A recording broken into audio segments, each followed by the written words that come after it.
Again,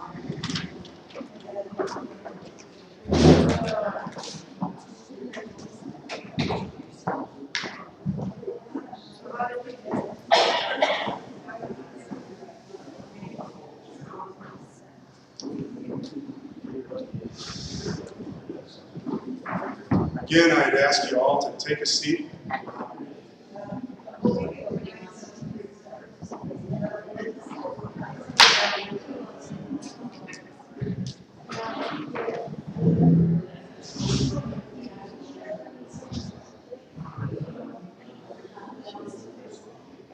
And if I may, I'd ask to have your attention. Quiet, please. Thank you. Quiet, please. I appreciate each one of you coming to this event. We're very excited. This is our first Whole Wellness Club convention. And before I begin, I'd like to take the time once again to thank Nora Willenbring and Chuck Erickson, and particularly Deborah Barnes, who organized this for a lot of years. If it was my job to do and I had the time, I can tell you I wouldn't have done as good a job. No way. Now, that food was excellent, and just the whole way everything's organized. In spite of some of us not cooperating with all the organization Deborah put, she still pulled it off. So thank you, Deborah.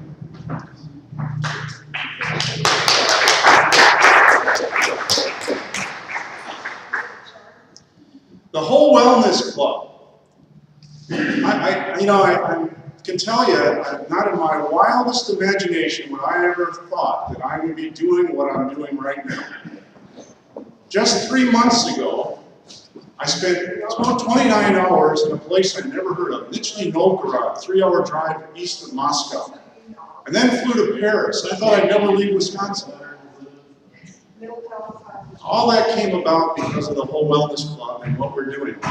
And I guess I'd have to say if there's a reason why I'm here and why John and I created the Whole Wellness Club, it's to help you succeed. I have a very broad definition of success. Right away, we mostly think of making money. And having been involved in network marketing for quite a few years, that is somewhat the focus of the industry. But success, in my mind, is achieving overall wellness. And as I said earlier, that includes all the facets of your life. Finances is one of them. You can relieve a lot of stress by having enough money to pay bills. I can attest to that. I've got 8 kids, and we didn't have much money, and it was pretty stressful. And nothing like having some money to relieve that stress. But I guess to give you a little insight into the company, the heart of the company, where John Rosenbaum and I are coming from, and I'm going to just give you a little testimonial about me, where I come from, and how it came about that I got involved in this industry and doing what I'm doing right now. And what I hope to do is accomplish 2 things by that. I'm going to try and abbreviate this a little bit so that each of you can pay attention. If I kept talking as long as I might talk, I might lose your attention. So I'll see if I can abbreviate it a little bit. But I was raised in rather humble beginnings. I grew up in a little town of 450 people, or 408 people, 20 miles east of Green Bay, farming community. We lived above a grocery store that my father and my uncle owned. They had a butcher shop and a slaughterhouse, and that's where I was raised. Wouldn't have thought that I'd ever get involved in this kind of an industry. And went on to college and that sort of thing. I was a philosophy major. I was on a quest for the truth, right? And I can tell you that God told me the truth. I'm pretty evangelistic about that, and not in the confines of this meeting. I won't tell you. I won't try and give you the evangelism, but if you'd like to ask me afterwards, I'll tell you why there's such hope inside of me. But it's very important for everyone to know why you're doing what you're doing. You have to have a foundation for living, and part of that is knowing why you're involved in the activities you're involved in.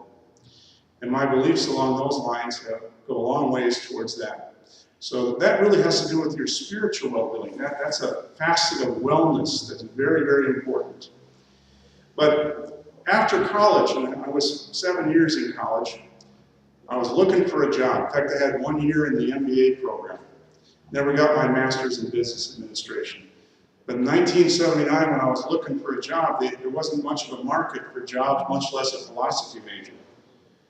Ended up working at a McDonald's restaurant for 5 months until I could find a real job as a manager trainee. And I worked for a company, an insurance company, for 15 months. It's the only time I've ever been an employee. And I recognized right away, perhaps because of growing up in the self-employment environment of my father and my uncle, we worked pretty hard, and we did really good work. We always aspired to excellence in service and in work, and I guess I grew up around that. Didn't always see that around me, among my fellow employees. And I wanted to work harder, and I wanted to do things the way I saw fit. I needed to be self-employed. I recognized that. Our culture doesn't always support self-employment.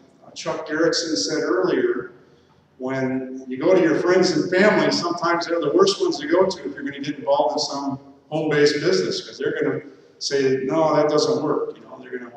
So that sort of happened to me. But I struck off and had a dream, a vision, a goal, if you will. This is absolutely essential for success for all of us. To be self-employed and to forge my own direction in life. And so I became an insurance agent. And for 7 years, I probably worked 6 days a week, anywhere from 12 to 15 hours a day. It wasn't hard work, but it was constant. And built a big business, was making twice my wife's money. She and I had met when I was an employee. She still worked for that company. And the plan was she was going to quit work, we were going to have a lot of children. That was part of our goal, our plan, our vision for our life. I'm talking about this because it's really important that you have a well-delineated idea of what you want and why, and have a plan of action for that. But what happened was about 3 hours before we were going into the hospital to have our first child, the company gave me 2 weeks' notice that they were terminating my contract. So that really kind of messed up our plans, didn't it? But that told me I wasn't truly self-employed. I didn't own my product from beginning to end. And I can tell you, without getting into great detail, they wanted certain specific actions from me that I didn't think were moral or ethical. And they also wanted me to be accountable to them in ways that wasn't appropriate for an independent contractor. So I could have easily kept that agency that I built just by complying. But what would have happened is they would have stole my dream. They would have taken away what I did it for, to be self-directing and self-employed, to forge my own future. And I never gave up on that. In fact, you know, before I came out here, I said to my wife, what do you think I should talk about? And usually she lets me talk because when she's answering me, she's just waiting for me to come up with the answer. I said, you know, have you ever seen me give up on anything? She kind of smiled and shook her head as if to say, you know, you should have gave up a couple of times. In fact, when she met me that first job in the insurance underwriting department, we had a mutual supervisor, Tom Heppert was his name. He said to her that Chuck Dewey's like a dog with a bone, he won't ever give it up. Because we have to argue for our case as an underwriter, whether we're going to cancel somebody or keep them in the insurance, as an insurance contract, right? And so that is my nature.